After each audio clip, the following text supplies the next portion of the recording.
아침에 시장을 알리는 글로벌 주식 라이브 월스트리트 모닝 브리핑 5월 4일 이번 주 마지막 여러분들을 만나게 되는 날입니다. 금요일 같은 목요일 방송 시작하겠습니다. 여러분 안녕하세요. 여도은입니다. 자, 일단은 이걸 큰 산 하나를 넘었다고 해야 하나요? 성명서 내용과 파월 의장의 발언은 결을 같이 하지 않았죠. 근데 물론 이제 이전에도 계속해서 성명서에는 이렇게 나왔는데 파월은 왜 이렇게 말하지? 라는 그런 물음표를 던졌던 적이 워낙에 또 여러 차례 있었기 때문에 이번에도 시장이 약간은 좀 마음에 기대감을 갖게 하면은 다시금 진정을 시키는 그런 파월 의장의 역할이 두드러졌고, 그에 따른 시장의 하락 전환이 나타났었던 밤사이 시장 움직임이 보였습니다. 잠시 후에 어떤 일들이 있었던 건지 여러분들이 예상하셨던 대로 25bp 인상은 단행이 됐는데 그 이유가, 그러니까 파월 의장이 무슨 얘기를 할지가 가장 궁금하셨죠. 저도 전달해 드릴 테지만 오늘은 잠시 후에 또 월가의 소식 확인해 볼 때 또 자세한 이야기 나눠보도록 하겠고요. 오늘 심층 인터뷰는 저희가 이제 금요일에 쉬다 보니까 이분은 일주일에 주일에 안 모실 수가 없습니다. 그래서 목요일 오늘 더 땡겨서 모셔왔습니다. 연세대학교 국제학대학원의 이남우 교수와 함께 최근에 있었던 다양한 이슈에 대한 심층적인 내용들 확인해 보도록 하겠고요. 월가의 소식 오늘도 미국 주식에 미치다 이항영 전문위원과 함께 확인해 보도록 하겠습니다. 자, 오늘 시장 상황 왜 먼저 이날을 예상을 하냐고요? 그럴 수 있죠. 근데 시장이 워낙에 기대치가 전반적으로 좀 높았던 것도 있고, 시장 분위기는 어제 밤사이에는 당연히 기업에 대한 이슈보다는 파월 의장의 발언에 좀 왔다 갔다 하는 모습이었습니다. 3대 지수는 결국에는 장 막판, 그러니까 파월 의장의 기자회견을 기점으로 해서 하락 전환해서 모두 약세 마감이 됐는데요. 다우지수는 0.8% 하락, 그리고 S&P 500 지수는 0.7%, 그리고 나스닥 지수도 0.46% 하락 마감을 하는 모습이었습니다. S&P 500이 지금 4,000선을 조금 위태위태하고 있는 상황입니다. 4,090선이고요. 나스닥 지수도 12,025포인트라서 오늘 밤에 한 번 더 조정받으면 결국에는 또 12,000선을 살짝 하회하게 되는 그러한 상황입니다. 자, FOMC 정례 회의 결과는 예상대로 기준금리를 0.25%포인트 25bp 인상을 했습니다. 이번 인상 주기에서 10번, 진짜 빨리 많이 인상했죠. 10번 인상으로 기준금리 현재 미국은 5에서 5.25%가 됐습니다. 2007년 이후에 16년 만에 가장 높은 수준이라고 합니다. 성명서에서 내용을 보면요, 충분히 제약적인 통화정책 기조를 달성하기 위해 약간의 추가적인 정책의 강화가 적절할 것으로 예상한다. 요 문구를 삭제를 했습니다. 그래서 시장은 이제 추가적인 긴축이 없겠네, 플러스 인하하나? 라는 기대감이 시장에 쫙 퍼졌는데, 거기에서 제롬 파월 연준 의장은 기자회견을 통해서 오늘 그 인상 중단 결정이 내려진 것은 아닙니다, 여러분. 다만 이 내용이 수정된 것에 대해서는 의미는 있습니다. 그러나 더욱 제약적인 통화 정책이 필요하다면 우리는 더 많은 일을 할 준비가 되어 있다라고 언급해서, 혹여나 이제 뭔가 인플레이션이 제대로 잡히지 않았을 시에는 추가적인 인상 우리는 할 수 있다. 준비는 이미 되어 있다. 이런 가능성에 대한 해석이 나왔습니다. 그리고 무엇보다 올해 금리 인하 없다. 이렇게 좀 단언을 하면서 시장에는 실망감을 전해지는 모습이었는데요. 그 인플레이션에 대한 문제를 계속해서 지적을 했고요. 고용이 여전히 강하고 서비스 물가가 쉽게 꺾이지 않는 것에 대해서 계속 지난번에도 그랬지만 이번에도 똑같은 지적을 했습니다. 자, 그래서 파월의 이런 기자회견에 대한 발언 이후에 시장은 결국에는 하락 전환을 했고요. 낙폭을 줄이지 못한 채로 하락 마감을 한 상황이었습니다. 자, 이번에 발표됐었던 경제 지표는 대체적으로 좀 긍정적이었습니다. ADP 고용 보고서에 따르면 4월에 민간 부문의 고용은 29만 6천 명이 증가했는데요. 이게 요즘에 예상치가 좀 너무 잘 안 맞습니다. 월스트리트 저널이 집계했었던 전문가들의 예상치 13만 3천 명 대비해서 2배를 웃돌았습니다. 고용이 더 많았다라는 거죠. 그래서 제가 이제 어제 전해드렸나요? 그 고용 관련해서 얼마나 고용할게요 하고 저 오프닝 해놓은 게 굉장히 많이 줄어들고 있다라고 전달해 드렸는데 실제 4월에 민간 고용은 이렇게 많이 증가를 했다라고 합니다. 그리고 서비스 쪽에 있어서의 업황은 계속해서 확장세를 이어가는 그런 지표가 나왔는데요.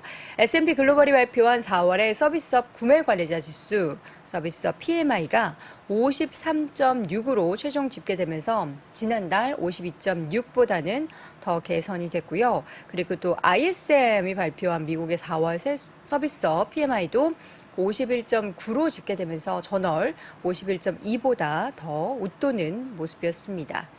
자, 기업들은 과연 어땠을까요? 은행주의 하락세는 멈추지 않았고요. 실적 발표는 시장의 예상치를 상회하는 모습이 보였지만 향후에 대한 가이던스를 하향 조정하거나 그것이 예상치 대비해서 조금 낮은 그런 목표치를 제시하면서 하락 전환했던 종목들이 많았습니다.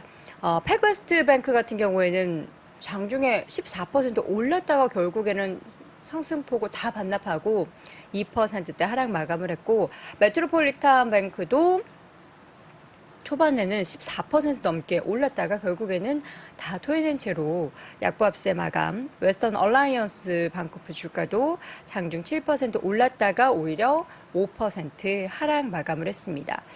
이번 연준에서도 이런 은행권 사태에 대한 코멘트가 있었는데요. 연준 은행권 사태로 인한 신용 긴축이 고용이나 또 경제나 인플레이션 등에 부담을 줄 수 있다라는 지적을 했습니다. 맵을 보면서 어제 시장 분위기 한번 좀 확인해 보도록 할까요? 앞서 말씀드렸던 좌측 하단에 있는 은행주들은 전반적으로 다 쉬어가는 모습 보였고요. 대형은행 가운데서도 JP모건이 2%, 뱅크 오브 아메리카가 1%, 웰스파고나 시티그룹도 1% 미만 제한적이었지만 어쨌든 하락세에서 벗어나지 못했고요. 찰스 슈업의 주가도 4% 넘는 하락세로 마감이 됐습니다. 전반적으로 초록불 켠 종목들을 찾기가 굉장히 어렵죠. 빅테크 종목들도 모두 쉬어가는 분위기였는데요. 마이크로소프트 실적 발표 앞두고 있는 애플 주가 모두 소폭 하락으로 마감이 됐고요. 어제 반도체 쪽에서는 인텔이 2.96% 상승한 것을 제외하고는 AMD가 좀 주가가 많이 하락했습니다. 실적은 예상치를 상회했지만 물론 이제 부진했죠. 전년 대비해서도 그렇고 매출이나 많이 줄어들었는데 예상치는 상회했습니다. 그러나 또 향후 가이던스에 대해서 시장 예상치를 하회하는 그런 부분들을 제시하면서 주가는 9% 넘게 하락을 했고요.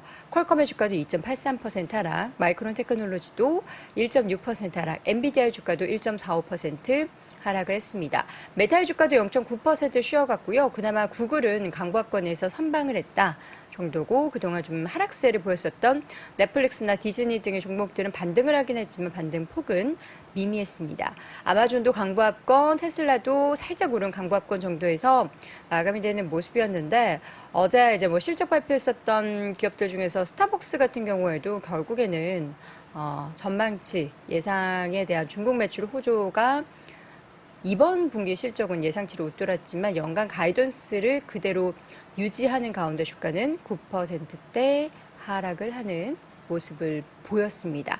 포드도 예상치를 상회하는 실적을 발표했는데요. 시장 분위기가 안 좋아서 그랬을까요? 주가는 그렇게 많이 움직이지 못한 채로 포드의 주가 0.09% 약보합권 수준에서 마감이 됐고요. GM도 1.8% 하락.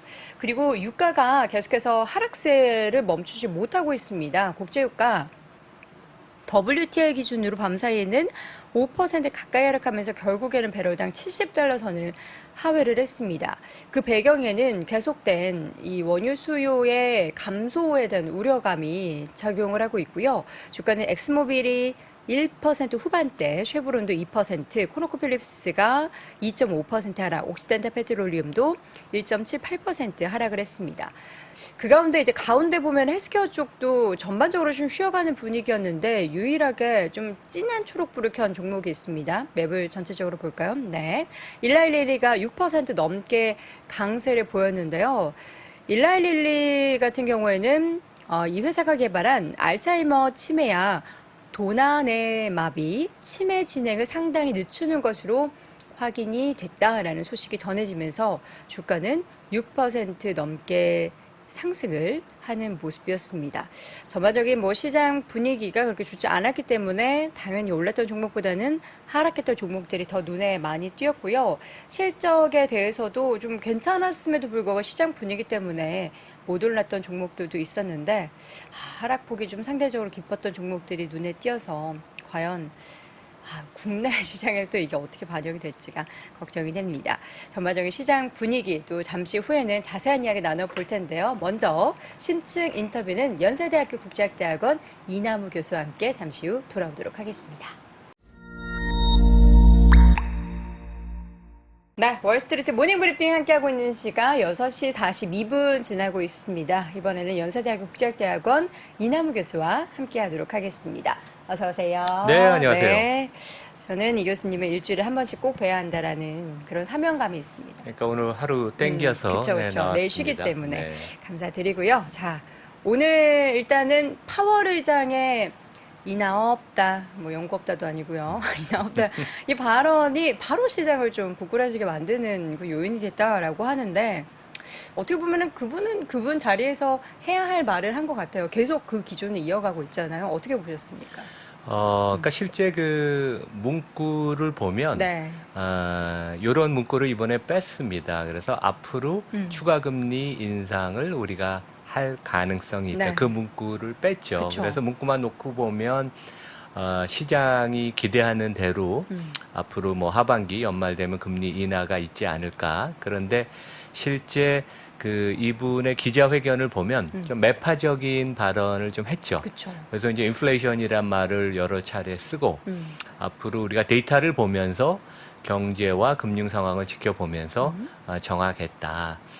그래서 약간 시장이 좀 실망한 것도 있는데 우리가 이제 주가 측면에서 보면 채권 시장도 약간 좀 그렇죠. 채권도 올해 들어서 많이 올라서 미국 국채 같은 데가 수익률이 한 3.5% 정도 났다고 그러더라고요. 주가는 거의 한 10% 정도 상승을 했으니까. 그래서 네. 주가가 좀 너무 많이 올라서 이런 것을 그 핑계로 어떤 그 주가가 조금 조정을 받는, 그러니까 밸류에이션이 부담을 느끼는 이제 그렇게 해석하는 게 맞을 것 같아요. 네.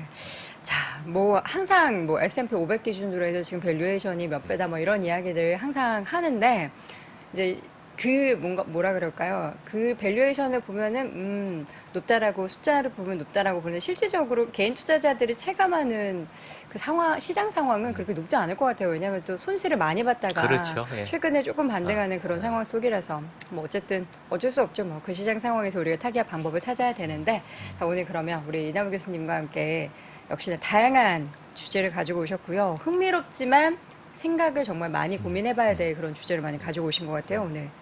오늘 이제 5개 준비했는데요. 네. 약간 띄워주시겠어요? 첫 번째는 어제 이제 밤에 우리 여앵커님한테 이제 항상 이 그 원고를 승인받아야 되는데 이건 제가 끼워 넣었습니다. 하나 더 넣으셨네요. 네.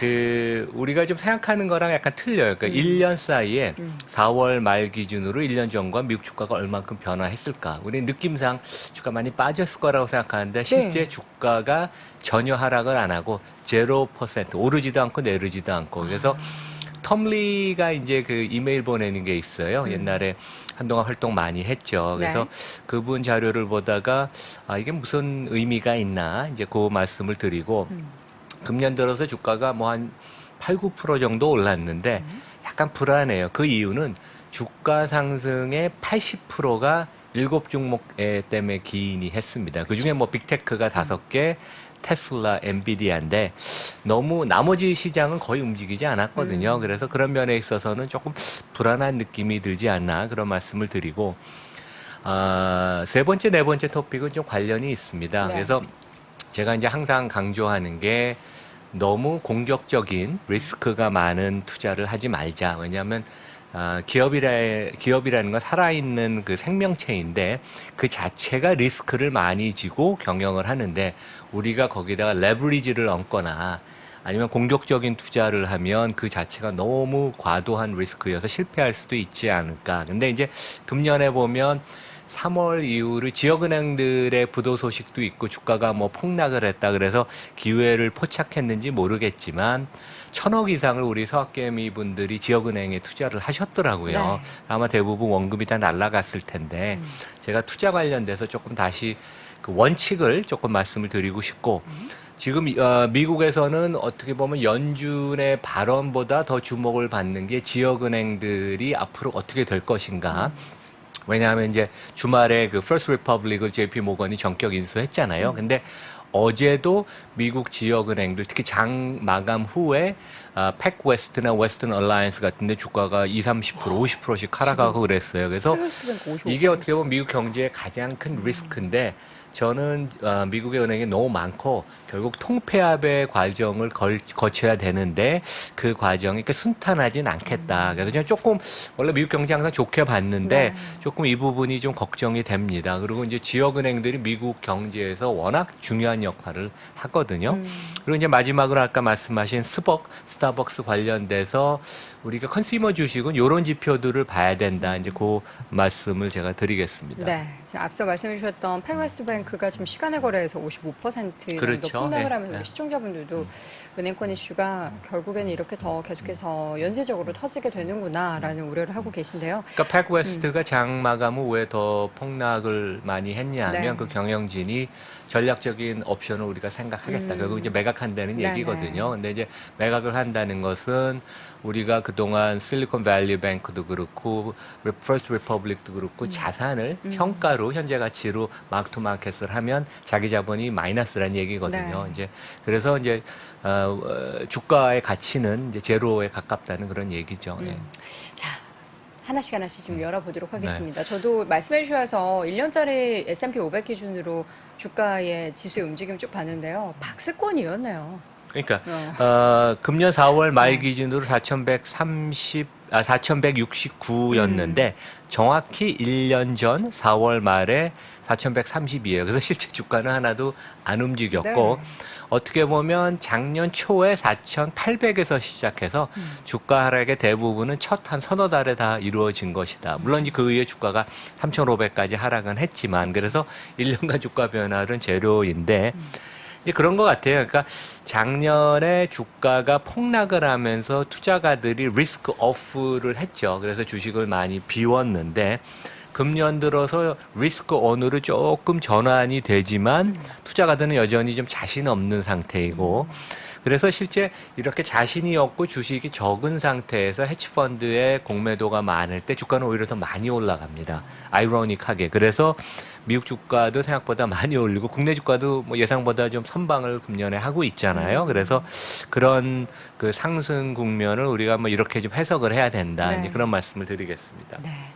자, 지금 이 상황 속에서도 일부 종목의 반등, 그러니까 올 초부터 사실 빅테크라 불리는 종목들의 반등을 보이면서 시장이 약간 왜곡되게 보일 수밖에 없었던 것 같아요. 그들 종목이 워낙에 잘 올랐으니까. 그러니까 우리 서학개미 분들이 많이 투자한 종목들이 올라서 네. 우리는 좀 따뜻하게 느끼지만 시장 전체를 보면 나머지 종목들은 되게 소외됐다. 상대적으로 이게 이제 더. 파이낸셜 타임스 일명 기사로 며칠 전에 나왔는데 네. 금년 들어서 미국 주가가 한 8% 올랐습니다. 근데 8% 상승한 그 상승분의 80%. 그러니까 80%가 단순하게 7종목이 다 주도했다. 이끌었다. 그 7종목은 우리가 아는 빅텍, 엔비디아, 테슬라. 이들 종목은 평균 44% 올랐고 나머지 한 490 종목 S&P 500에서 나머지 종목은 2% 올랐으니까 거의 주가의 변화가 없는데 이 상승분, 그러니까 시가총액 기준으로 얼마가 몇 조 달러가 올랐을 거예요. 그 중에 40%는 두 종목이 기여를 했습니다. 애플과 마이크로소프트. 네. 그 다음에 기여 순서를 보면 다음이 엔비디아, 메타, 알파벳, 아마존, 테슬라 이 순서대로 기여를 했다. 그래서 이제 상승 이유도 있는 것 같아요. 왜냐하면 주가가 시장 되게 똑똑하거든요. 그래서 뭐 그동안 주가 많이 오른 게 결국 이번에 우리 1분기 실적을 뚜껑을 열어 보니까 물론 애플은 내일 발표하지만 실적들이 전반적으로 다 괜찮았습니다. 특히 빅테크들이 좋았고 기관들이 여전히 빅테크를 아주 적게 갖고 있어요. 그래서 이제 따라가는 모습이고 그래서 이제 추격 매수를 하다 보니까 주가가 좀 많이 오르고 그 다음에 이제 챗GPT 같은 인공지능에 대한 기대감이 나오면서 실제 그저께 교육 관련된 주식들이 폭락했죠. 챗GPT 때문에 우리가 그 오프라인 업체들이 타격을 입는다. 그래서 이제 결국 이러한 밸류들이 새로운 테마들이 형성이 되면서 이러한 그 빅테크나 IT 종목들이 이제 좀 더 상승을 하는 그런 모습을 보여서 어떻게 보면 상승의 이유도 설명이 되지만 골고루 주가가 두루두루 상승을 해야지 건전하다고 시장이 얘기하는데 그런 면에 있어서 너무 몇몇 종목에 의해서 주도되는 게 약간 좀 불안하다. 이제 그런 말씀을 드리겠습니다. 몇 달 사이에는 그 일부 빅테크 종목들 7종목이 좀 이끄는 시장의 상승이 나왔다라고 하지만 실질적으로 여러분들이 많이 가지고 계신 우리 개인 투자자분들이 많이 가지고 계신 종목이 2주 종목이라서 다행이긴 합니다. 그런데 최근에 투자한 종목들 중에서는 저는 우리나라 분들이 이렇게 미국의 지역은행 주식을 이렇게나 사랑했었나? 라는 그런 의구심까지 들 정도로 너무 많이 빠져서. 네, 그러니까 이게 경제신문 매경 그 기사였어요. 네. 아마 뭐 주말에 나왔던 것 같은데 이제 제가 그림을 다시 보여드리는데 제가 항상 얘기하는 게 3배 레버리지, 그 다음에 인버스, 거꾸로 투자하는 것은 하지 말자고 얘기를 네. 하잖아요. 근데 이제 3배 레버리지 여전히 우리가 많이 하고 있고, 인버스도 하고 있는데, 인버스는 기본적으로 주가라는 것은 기업의 이익을 반영하기 때문에 주가는 장기적으로 상승하거든요. 거기에 거꾸로 가는 것은 일시적으로 성공할지 모르지만, 위험하다. 근데 이제 우리가 실리콘밸리 뱅크가 3월 초에 파산하고 나서 멀쩡한 은행이 파산하니까 이게 뭐 기회가 있는 게 아닌가. 그리고 뭐 국내 증권사 추천한 데도 있다고 그럽니다. 근데 거기에 180억 원을 우리 투자가들이 투자를 했고 이번에 이제 월요일 날 정리가 된 주가는 제로로 갈 것입니다. First Republic Bank를 1,200억 원 이상 사서 실제 지역은행 관련된 그 순매수가 3월 초 이후로 2,200억 원이나 돼요. 그리고 결국 정리가 되는 Silicon Valley Bank, First Republic Bank 순매수 금액만 해도 1,400억 원. 그러니까 이제 특히 이 두 종목은 뭐 청산이 되는 것이니까 이제 주식 가치가 없어지는 것인데 상당히 좀 신중하게 우리가 투자를 해야 된다. 너무 리스키한 계산을 안 하고. 왜냐하면 아까 말씀드린 것처럼 실리콘밸리 뱅크나 퍼스트 리퍼블릭은 자산 가치를 현가로 계산하면 그 자기 자본이 없어지는 거예요. 그래서 내가 주주로서 권리가 전혀 없어지기 때문에 이제 제로가 되고 그래서 이제 청산의 과정을 겪는 건데 우리가 상당히 신중해야 된다. 그리고 앞으로도 이런 경우가 지역은행 중에서 많이 나올 가능성이 있다. 네. 이런 리스키한 투자가 사실 최근에 우리나라에서도 이런 CFD를 통해서 생기게 된 거잖아요. 근데 이 CFD라는 것을 이번에 아셨던 분들도 많으실 것 같아서 차라리 이거를 몰랐으면 어땠을까라는 그런 생각도 좀 들어요. 그러니까 제가 그 제 유튜브에 이제 어제 올렸는데 네네.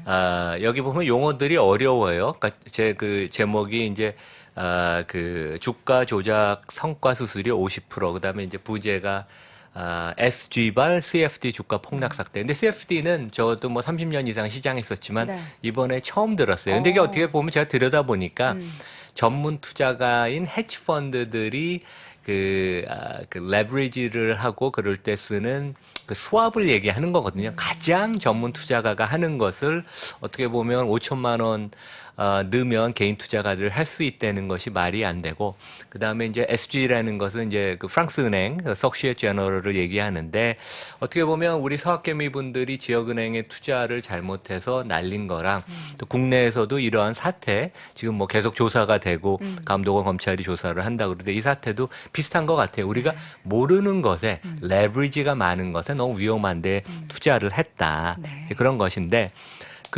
이제 여기 5가지 질문을 제가 했어요. 그래서 결국은 그겁니다. 내가 주주로서 아니면 투자가로서 어디에 투자를 하면 그것을 운영하는 데랑 나랑 같은 배를 타는 얼라이먼트가 있어야 되는데 여기에 가장 큰 문제는 주가 조작을 해서 주가가 올라가면 그 수수료의 50%는 운영하는 사람이 챙기는데 헤지펀드들도 20% 받아갑니다. 그러니까 전 세계에서 못 보는 있지도 않은 네. 진짜 과도한 성과 수수료를 받아갖고 그 수수료는 어디 갔는지 당연히 찾아야겠죠. 금액이 많을 테니까. 네.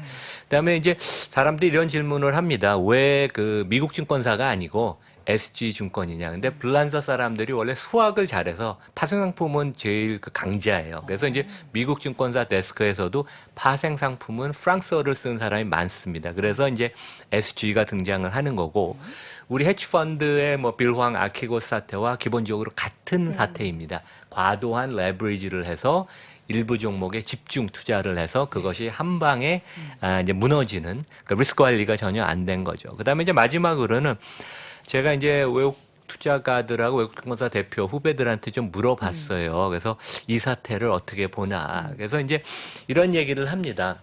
어떤 투자가가 이번 사태를 보면 느낀 점은 한국은 이머징 마켓도 아니고 프론티어 마켓 수준이다. 이제 프론티어 마켓은 이머징 마켓보다도 하나 더 낮은 거죠. 그래서 여기 이제 그림에서 보시다시피 어디가 소속이 돼 있냐면 베트남, 모로코, 카자흐스탄 이런 나라.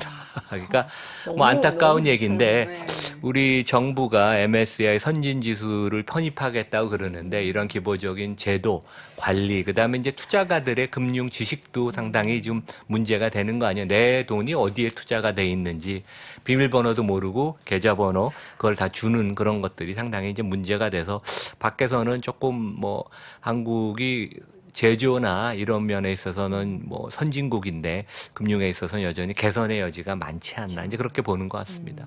이게 사실 CFD라는 것 자체를 모르셨던 분들이 훨씬 많았을 거고요. 저도 이제 몇 년 전에 제가 그 해당 증권사에서 근무를 했을 때 요거 처음 나와서 소개를 하는 그런 영상을 찍으면서 그때 당시에는 아니 이거는 조그만 돈으로 내가 이만큼을 살 수 있다고? 그러면 나중에 주가가 하락하면 돈을 채워놓으면 된다고 되게 단순한 논리였는데 아, 이거 뜯어보니까 수수료도 많이 가져갈 수 있는, 어쨌든 증권사가 돈을 많이 벌 수 있는 구조구나, 이런 생각을 하면서 나는 이런 건 못하겠다. 새 가슴이라서. 그러니까 우리 여행카님도 주범은 아닌데 조연은 가능하겠네요. 저요?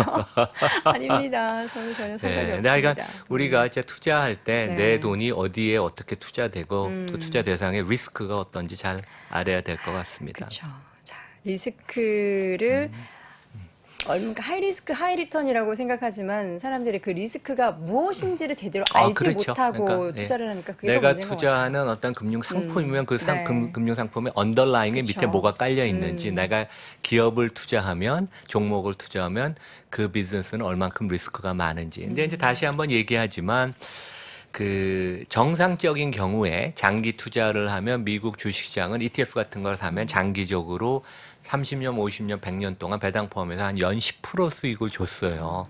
그래서 이제 여기를 많이 벗어나면 물론 성공하는 스타트업이 나와서 뭐 훨씬 더 높은 수익을 낼 수도 있지만 항상 의심을 해야 되고 한국 주식은 우리가 지난 한 20년을 보면 연수익률이 한 6에서 7%. 그러니까 미국이 역시 성과가 좋고 국내는 삼성전자를 제외하면 연 3에서 4%.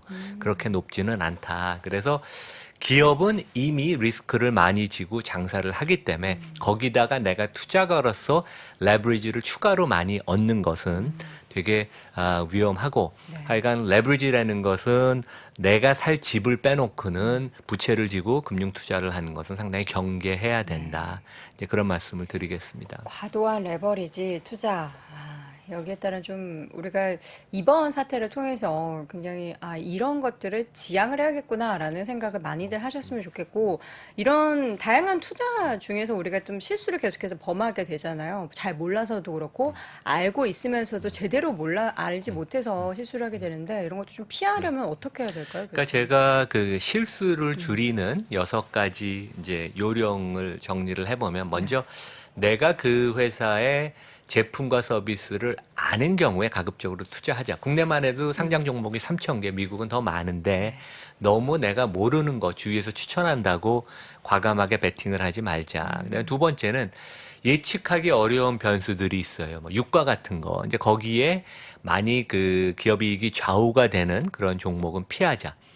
그다음에 이제 세 번째는 우리가 IT 강국이기 때문에 국내 주식 포트폴리오도 그렇고 서학개미 투자하는 것도 보면 60-70% 이상 IT 관련된 종목에 투자를 해요. 근데 너무 과도한 IT 비중은 IT 자체가 리스크가 많은 거니까 성장을 많이 하지만 과도한 비중은 좀 줄이자.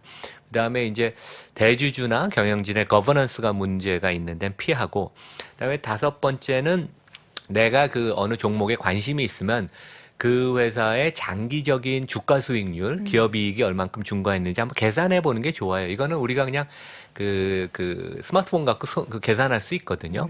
그 다음에 항상 투자에 대한 리스크가 있어서 내가 이 종목을 사게 되면 무슨 리스크가 있을까? 중국 리스크가 있지 않나? 금리에 노출이 되지 않았나? 경영진의 리스크가 있지 않나? 그런 리스크를 한 3개, 5개를 항상 정리해서 우리가 보자. 어떻게 보면 약간 펀디멘털한 그 투자를 우리가 이제 챙기는 그 습관을 제가 말씀을 드립니다. 예. 그리고 관련한 부분에 대해서는 그 CFD 이번 사태도 그렇고요. 우리 이남우 교수님의 개인 채널이 또 따로 있죠. 이남우 좋은 주식 연구소를 통해서 좀 더 심층적인 내용을 다뤄뒀으니까요. 여러분도 함께 한 번씩 체크해 보시면 좋을 것 같습니다. 미국 은행 이야기를 좀 해보도록 할게요. 지금 사실 좀 잔불만 남아있고 괜찮아지지 않았나라는 그런 생각이 들 때쯤에 뭐 퍼스트 리퍼블릭도 그렇고요. 오늘 패거스트도 그렇고 계속해서 불거지고 있는 이번 사태에 대해서 어쨌든 금융시장이 미국이 좀 불안하다라는 것을 우리가 인지해야겠죠.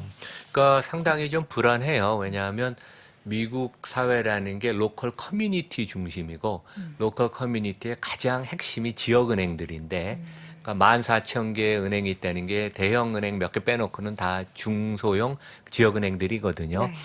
그래서 이제 여신도 많고 상업용 부동산 아니면 가계 대출, 모기지 대출 많은데 여기 주가가 지역은행 주가가 어제도 5% 빠지고 그 전날도 6% 빠졌어요. 그러니까 이틀 사이에 10% 이상 빠지고 금년 들어서는 35% 빠졌는데 그 JP 모간이 월요일 날 제이미 다이먼드가 멋있게 우리 은행이 역시 나서서 구원을 했다. 퍼스트 리퍼블릭. 이제는 금융 불안은 이제 국지적으로 있을지 모르지만 큰 불안은 지나갔다.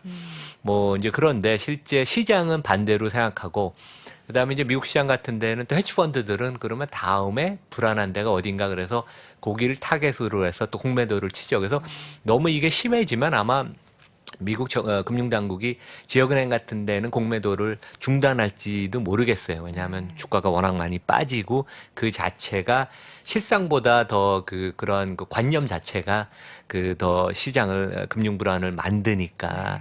근데 이제 우리 그 JP 모간이 월요일 날 자기네가 First Republic을 인수하면서 이제 이런 얘기를 했어요. 그래서 뭐 우리는 그 First Republic 은행을 다 인수했다고 알고 있지만 전혀 그건 아니에요. 그래서 자산의 대부분을 인수했고 부채의 일부를 인수했고 그다음에 이제 그것에 대한 가격을 지불해서 인수 안 한 부분도 있는데 여기 이제 그 화면을 띄워 주시면 네.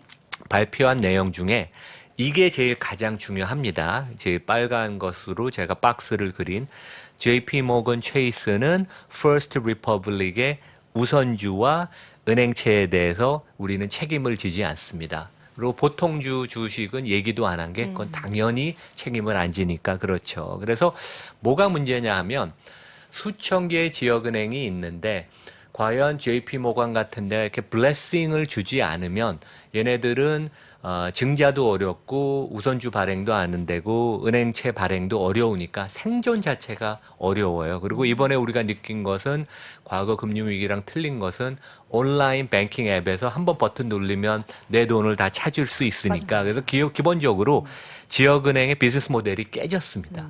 그래서 원래는 자기들끼리 통폐합을 하면 덩치를 키우면 우리가 JP 모건, 뱅크 오브 아메리카랑 경쟁할 수 있다고 기대를 하고 얘기가 나왔는데 지금은 JP 모건의 인수가 결국 독이 되는 거예요. 그래서 JP 모건이 인수를 안 해주면 초대형 은행들이 안 해주면 지역은행들은 생존이 어렵다. 그래서 결국 이 부분이 지역은행들이 계속 불안을 겪을 거고 그 과정에 있어서 대출의 문턱을 높이고 롤오버를 안 해주고 그런 부분이 경기를 상당히 극도로 악화시킬 것 같아요. 그래서 이 부분이 상당히 지금 좀 불안하고 모르겠어요. 전에 제가 얘기한 것처럼 워런 버핏이 결국 나서서 많이 인수를 출자를 해주면 살릴 수 있겠지만 그렇다고 JP 모건, BOA, 시티, 웰스파고가 다 인수해 줄 수도 있는 게 아니고 상당히 하여간 계속 시장의 불안 요인으로 남아 있을 것 같습니다. 그 다이먼 회장의 이야기처럼 국지적으로만 발생하고 이게 전체적으로 산업이나 경제에 미치는 자금에 관련한 영향이 없었으면 좋겠는데 그게 또 있을 수밖에 없는 불가피한 그런 구조이기 때문에 이게 어디까지 더 먼저 나가게 될지를 계속 지켜볼 수밖에 없을 것 같습니다. 자, 마지막으로 스타벅스 이야기를 해보도록 하죠. 어제 좀 주가가 많이 하락했어요. 그러니까 어제 한 10% 가까이 하락했죠. 그래서 스타벅스 요런 그 데이터는 제가 이제 수업 시간에도 많이 쓰는데 그 점포가 있거나 아니면 이제 컨슈머 주식 같은 데는 1년 이상 그 오픈된 점포를 기준으로 평가를 해요. 네. 왜냐하면 신규 점포는 리스크가 많기 때문에 기존 점포에서 매출 증가가 얼만큼 일어났느냐. 그래서 이제 그런 면에서 보면 스타벅스가 이제 북미가 전체 매장 수 37,000개 중에 18,000개가 여기니까 반 이상이고 매출 의존은 한 70%쯤 됩니다. 근데 금년 최근 분기에 보면 동일 점포 매출 증가율이 12% 증가했는데 그것을 견인한 게 그 판매 건수, 뭐 커피를 몇 잔을 팔았냐, 그게 6%, 그 다음에 가격 인상분이 5%, 이게 결부가 돼서 동일 점포 매출이 12% 늘었고, 그 다음에 신규 점포도 늘고 기타 매출이 증가해서 17% 전반적인 북미 지역의 매출은 늘었는데, 뛰어난 것은 영업이익률이 여기가 뭐 반도체 파는 데도 아닌 19%. 그래서 과거에 스타벅스로 컴백을 했다. 그래서 실제 이런 것 때문에 주가가 기대감은 주가가 최근에 많이 올랐죠. 실적 발표하기 전에. 근데 이제 어제 주가가 한 10% 가까이 하락한 것은 그 하워드 슐스, 그 스타벅스 산증인 그분이 이제 일선에서 물러나고 새로운 CEO 그분 인도계 미국인이 이제 처음 그 애널리스트 미팅 컨퍼런스 콜을 했는데 약간 시장이 불신임을 주는 그런 느낌이에요. 그래서 이분이 좀 아무래도 보수적으로 얘기를 한 건 있지만 물론 긍정적인 얘기도 있었어요. 그래서 바리스타들의 그 이직률이 줄어들었다. 왜냐하면 고객들의 이탈이 있고 임직원들의 만족도가 떨어지면서 이분들한테 투자를 해야 되겠다. 스토어에, 점포에 투자를 하겠다. 그래서 자사주 매입하던 것도 중단하고 거기에 투자를 했잖아요. 그래서 맞는 의사결정이었는데 이런 부분은 긍정적이지만 가이던스를 매우 보수적으로 줬어요. 그래서 최근에 실적이 이렇게 좋았는데도 가이던스를 상향 조정을 안 하고 그대로 유지했다는 것은 앞으로 남은 두세 분기 동안 모멘텀이 꺾인다는 얘기 아니에요. 그래서 주가가 좀 밀린 것 같고 실제 또 밸류에이션을 놓고 봐도 지금 이번 금년해 기준으로 퍼가 한 30배가 넘어요. 그래서 이익 대비 주가가 조금 과도하게 오른 면은 있어서 주가가 조정을 좀 받는다. 이제 우리가 그렇게 생각하면 될 것 같습니다. 네, 그동안 스타벅스의 주가가 좀 조정을 보였다가 또 올해 또 계속해서 회복을 하는 모습을 보였는데 여기에서 추가적으로 장밋빛 미래를 우리가 꿈꾸게 하기보다는 좀 제한적인 성장에 대한 이야기를 하면서 주가의 하락세가 나타났다. 그럼에도 불구하고 주말마다 좀 몰리는 스타벅스 가면은 최소 30분을 기다려야 한다라는 거. 그런가요? 네, 저 깜짝 놀랐습니다. 네. 자, 마지막으로 스타벅스 이야기까지 쭉 나눠봤고요. 오늘도 심층 인터뷰 연세대학교 국제학대학원의 이남 교수 함께했습니다. 교수님 고맙습니다. 네, 감사합니다.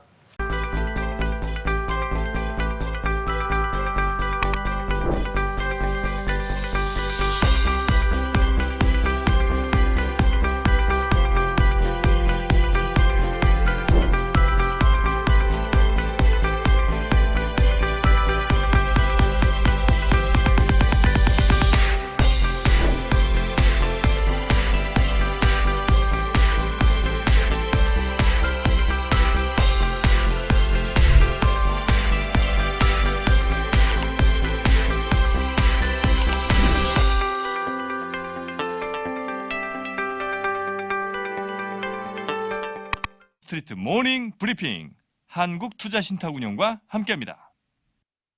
네, 월스트리트 모닝 브리핑 마지막 순서 함께하도록 하겠습니다. 월가의 소식 미국 주식에 미치다 이항영 전문위원 함께합니다. 위원님 어서 오세요. 네, 안녕하세요. 이영입니다. 네, 반갑습니다. 자, 파월 의장이 금리 없다라고 이렇게 선을 그은 발언 어떻게 보십니까? 지금 이제 모든 화살이 파월 의장한테 지금 다 꽂히고 있어. 너 왜 그런 말 하냐? 자기가 그동안 잘못했던 건데 인정하고 앞으로도 개선, 자기가 책임지고 개선하겠다고 얘기하니까 뭐 그냥 그러려니 하는 뭐 거 어떻게 수밖에 책임져요? 없겠고요. 오늘 있었던 일을 보면 몇 가지가 있죠. 근데 계속 그 말 한마디 할 때마다 주가가 출렁거리는 맞아요. 그런 움직임이었고 결론을 보면 주가가 내려가는 모습이었는데요.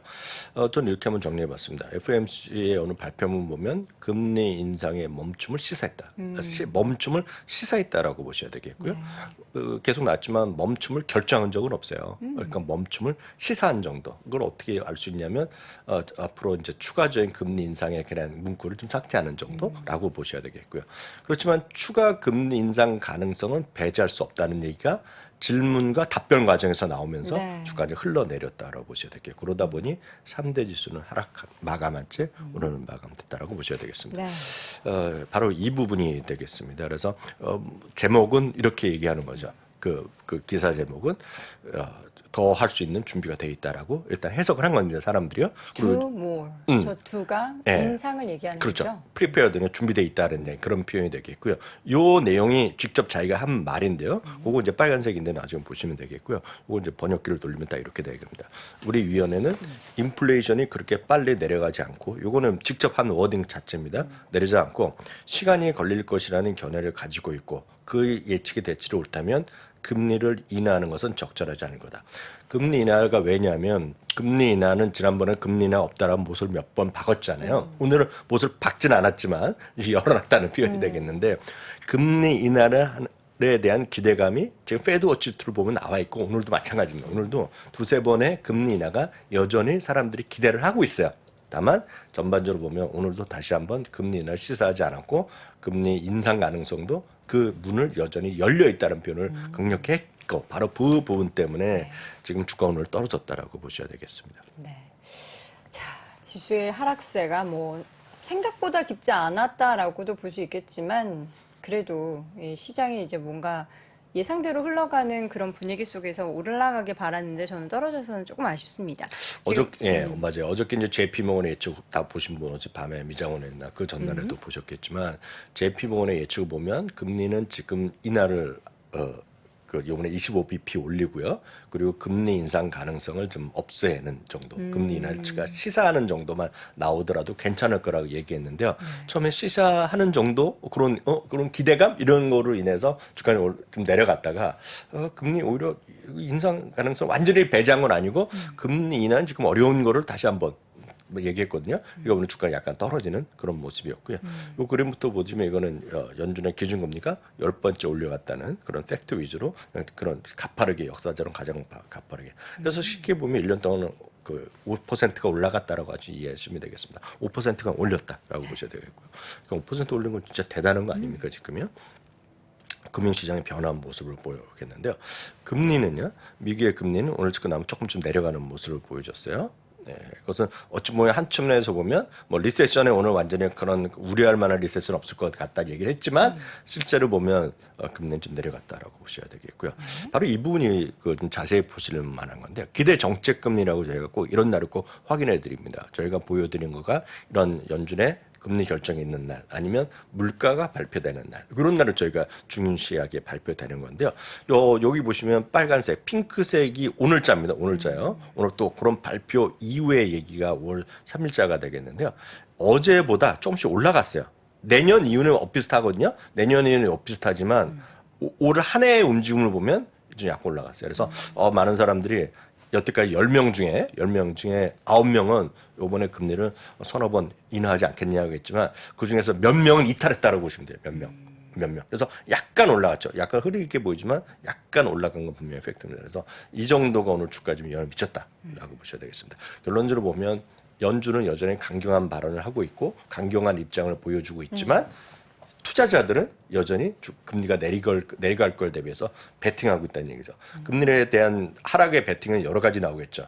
기본적으로 주식에 대한 베팅도 있을 것이고요. 주식에서도 흔히 얘기해서 3번, 4번 성장주에 베팅하는 분들이 있고 이거 여전히 불안해 그래도 안전한 쪽으로 계속 가자는 소위 안전한 주식, 방어적 주식을 계속하는 사람이 있기 때문에 지금 시장은 시장에 대한 관점, 시장에 대한 어떤 금리에 대한 정책부터 시작해서 많은 사람들이 다른 방향을 보고 있다라고 보셔야 될 것 같아요. 네. 그래서 연준의 얘기에 제롬 파월의 말을 그대로 고지고대로 믿는 사람들은 지금 기술주 사면 큰일 나는 거죠. 성장주. 그렇지만 또 한쪽에서 보면 말은 그렇게 하더라도 결국은 많은 다수의 심리가 결국은 금리는 올해 3번 정도 3번 내린다는 것은 9월부터 스트레이트로 내린다는 거거든요. 그래서 그렇게 또 얘기하는 사람들이 있다는 거죠. 정답은 우리가 알 수 없죠.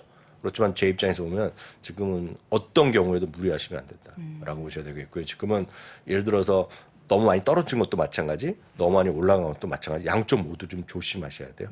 그래서 너무 많이 떨어진 것도 더 떨어질 수도 있고요. 예를 들어 그게 대표적인 것이 지역은행 같은 것들이 있겠고요. 너무 많이 올라간 것들 중에서도 물론 기존에 갖고 있는 걸 유지하시면 되겠지만 이거 아닌가 보다 하면 저쪽으로 가야 된다면서 그냥 3배, 4배 막 질릴 수 있잖아요. 그런 것들은 좀 조심하셔야 될 시기다라고 좀 보고 있고요. 네. 달러는 소폭 하락하는 모습이었습니다. 다만 이건 진짜 잘된 일이죠.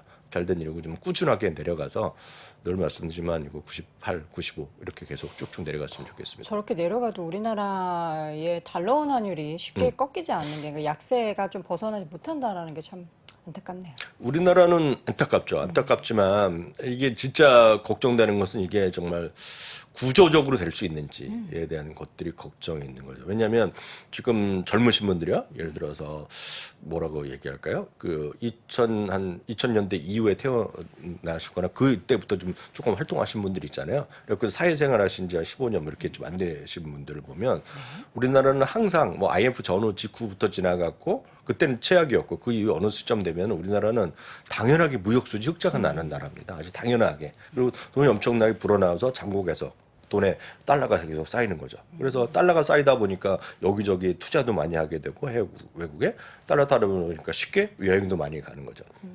요번에 지금 우리나라는 며칠 퐁당 버는 3일을 화수목 쉬면 지난 주말부터 이번 주말까지 다 스트레이트 놀잖아요.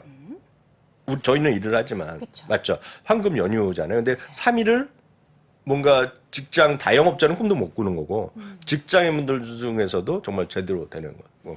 부러운 분들이죠. 그런 분들은 3일 휴가 내고 가면 되는 거잖아요.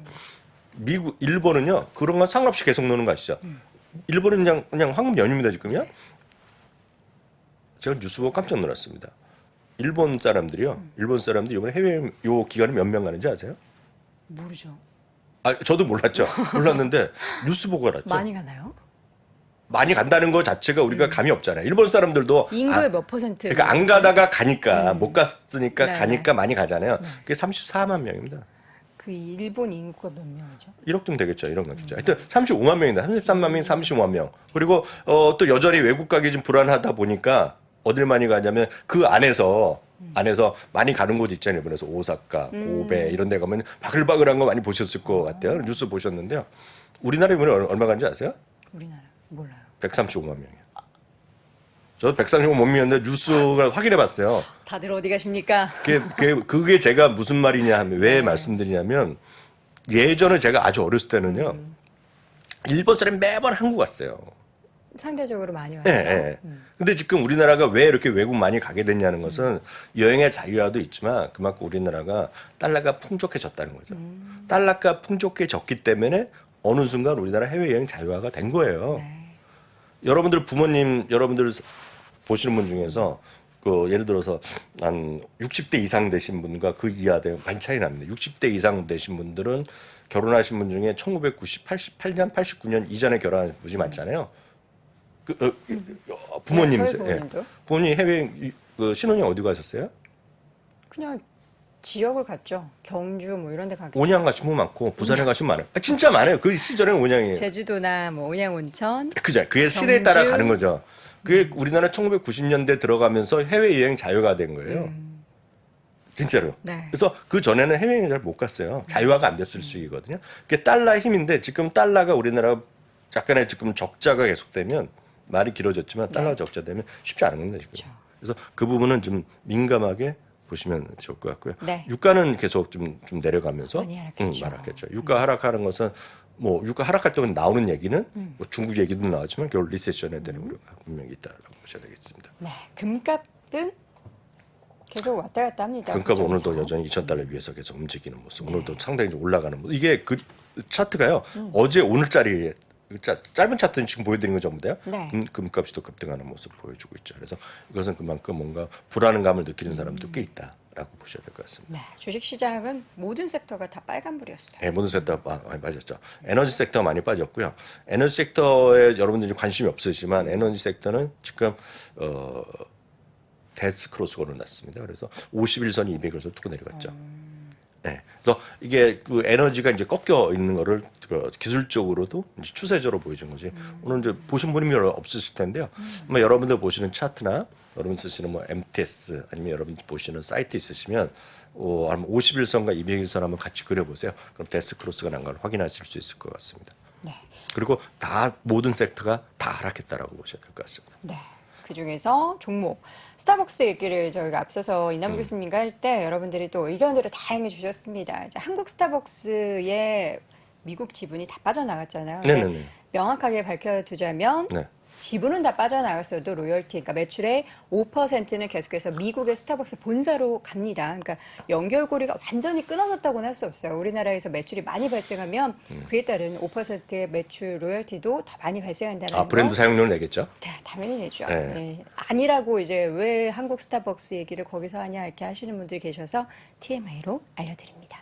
많이 근데- 빠졌어요. 근데 별로 궁금하지도 않은데. 근데 많이 말씀하시더라고요. 신세계에서 돈을 많이 버는지. 그러니까 미국과 한국이 상관없다. 왜 미국 스타벅스 얘기하는데 한국 스타벅스 얘기하느냐. 브랜드 사용료는 내겠죠. 하셔가지고. 어찌됐건 뭐 얼마나 내는지 는 모르겠지만 하여튼 스타벅스가 9% 빠졌는데 이건 앞선 코너에서 이남우 교수께서 잘 네. 설명드렸지만 CEO의 보수적인 색채에 그쵸. 대한 평가라고 일단 보셔야 되겠습니다. 다 좋았는데 눈높이를 더 올려도 된다고 생각하고 질문은 두세 차례 했는데 그때마다 전임자의 시각을 그대로 유지한다는 얘기를 했어요. 물론 다음 분기엔 바뀔지 모르지만 이건 어찌 보면 냉정한 평가일 수도 있지만 제가 봤을 때는 미국 경영인의 차이 우리나라는 뭐 늘상 장밋빛이니까요. 그렇게 보시면 되겠고요. 월가 평가 그렇게 이해하시면 되겠습니다. 그래서 오늘 두 군데는 목표 주가를 내렸지만 또 올린 것도 꽤 많다라는 것도 보시면 좋겠습니다. 네.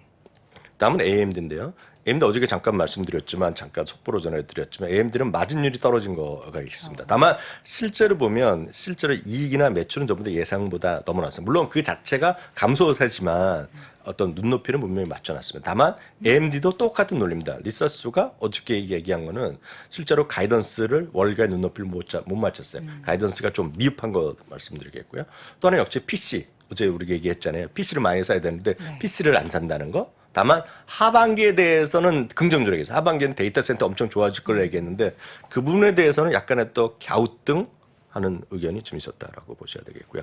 그러다 보니 뱅크 오브 아메리카는 아예 투자 의견 자체도 내렸습니다. 어저께요. 매수해서 중립으로 내렸고요. 목표 주가는 3군데 내리고 5군데가 올리는 6군데 올리는 모습이었습니다. 다음은 몰슨 쿠어스인데요. 요즘 먹는 거 많이 가져오시네요. 네, 저는 근데 다 좋은데 몰슨 쿠어스는 약간 뜨하다는 생각을 많이 합니다 지금요. 왜냐하면 맥주가 그렇게 핫하지 않습니다 요즘 전 세계에서요. 그리고 저는 저기 안에서 아는 맥주가 하나도 없네요. 여기 아마 밀러가 있을 텐데 밀러 라이팅 밀러. 네. 근데 여기 그리면 안 나와 있는데 밀러도 얘네가 갖고 있거든요. 근데 하여튼 이게 쭉 꾸준히 따라서 올라다가 어저께 오늘 급등하는 모습. 오늘 이제 약간 쉬었지만 어저께 급등했는데 이거는 일정 수준 그 26센트가 전망됐는데 53센트가 나오면서 이게 107%가 늘어났어요. 이건 뭐 슈퍼 깜짝 실적이 나왔다라고 보셔야 될 것 같고요. 네. 월가 의견은 그렇지만 여전히 맥주 시장에 대해서는 약간의 좀 부정적인 게 꽤 많습니다. 왜냐하면 맥주 시장 자체 증가율이 별로 없습니다. 지금요. 성장세가 좀 없어요. 요즘에 오히려 되게 센 술을 즐기는 요즘 문화들이 가장 퍼지고 핫한 술은 있어요. 미국에서 전 세계적으로 데킬라. 그러니까요. 예. 센 술. 네. 그리고 나머지 또 약한 것들은 좀 슬로하다고 얘기하고 있습니다. 예. 그리고 지역 우리나라가 그러잖아요. 지역술. 전 세계적으로 네. 지역술 같은 거는 여전히 핫한데 지역술을 또 큰 회사들이 많이 인수한다고 얘기하는데 지역술을 큰 회사에서 인수하면 로컬 비어들을 인수하면 그게 로컬이 더 이상 아니잖아요. 그렇죠. 그래서 그에 대해서 어떤 맥주 시장에 대해서는 약간 의견이 좀 안 좋은 게 많은데 여튼 올랐다라고 보셔야 되겠고요. 오늘 충격적인 건 에스테로드죠. 저는 약간 실망했습니다. 주주세요. 아니요, 주주 아닌데. 네. 그래도 이제 하도 이제 좋다 그렇죠. 많이 기대가 한다라고 있었죠. 했는데 이렇게 에스테로드까지 뭔가 부정적인 전망을 하다니. 그러니까 저도 에스테로드 기대가 많았었는데 왜냐하면 다른 뭐 그 화장품 회사 다 좋아하잖아요. 근데 에스테로드는 오늘 실적 부진했어요. 그 실적이 이제 쇼크 수준에 나왔죠. 조금 못 묻지만 51센트에서 47센트. 그런데 더욱 중요한 거는 가이던스를 하향한 겁니다. 가이던스. 가이던스도 기존 거를 하향했는데 내림폭 보세요. 거의 5달러 수준에서 3달러 초반까지 내렸잖아요. 거의 35% 거의 35% 정도 내렸거든요. 그러면서 얘기하는 것이 아시아 시장의 회복이 기대가 보다 느리다. 중국 얘기한 거거든요. 그러니까 그런 것들에 대한 얘기. 그러면서 바로 이게 보면 하루 정도 있어야지 의견이 나오는데 CFI는 참을 수 없었던 거죠. 바로 나오자마자 매수의 중립 목표적으로 300에서 200까지 내렸기 때문에 이건 아마 당분간 좀 쉴 수밖에 없겠고요. 아마 오늘 밤에 보면 투자額이 엄청나게 웬만한 게 다 하향할 겁니다. 다양 목표주가 주라면 불가피하다라고 보셔야 될 것 같습니다. 알겠습니다. 자, 우리나라에서도 어제 이제 아모레퍼시픽의 1분기 예상치 하회하는 실적 때문에 좀 우려감이 있어서 주가 많이 하락했는데 또 이 에스티로더 글로벌 기업의 이런 가이던스 하향이 얼마나 또 영향을 미치게 될지도 궁금해집니다. 마지막으로 에스티로더 소식까지 확인해봤고요. 월가의 소식, 미국 주식에 미치다 이한영 전문위원 함께했습니다. 위원님 고맙습니다. 네, 감사합니다. 네, 월스트리트 모닝 브리핑 오늘도 함께 하셨습니다. 이제 내일부터 이어지는 3일간의 연휴, 물론 이제 어린이날 여러분들 많이 이제 고생을 하시겠지만 그래도 가족과 함께하는 시간 잘 즐기시길 바라겠고요. 저는 다음 주 월요일 오전 6시 30분에 다시 돌아오겠습니다. 여러분 고맙습니다.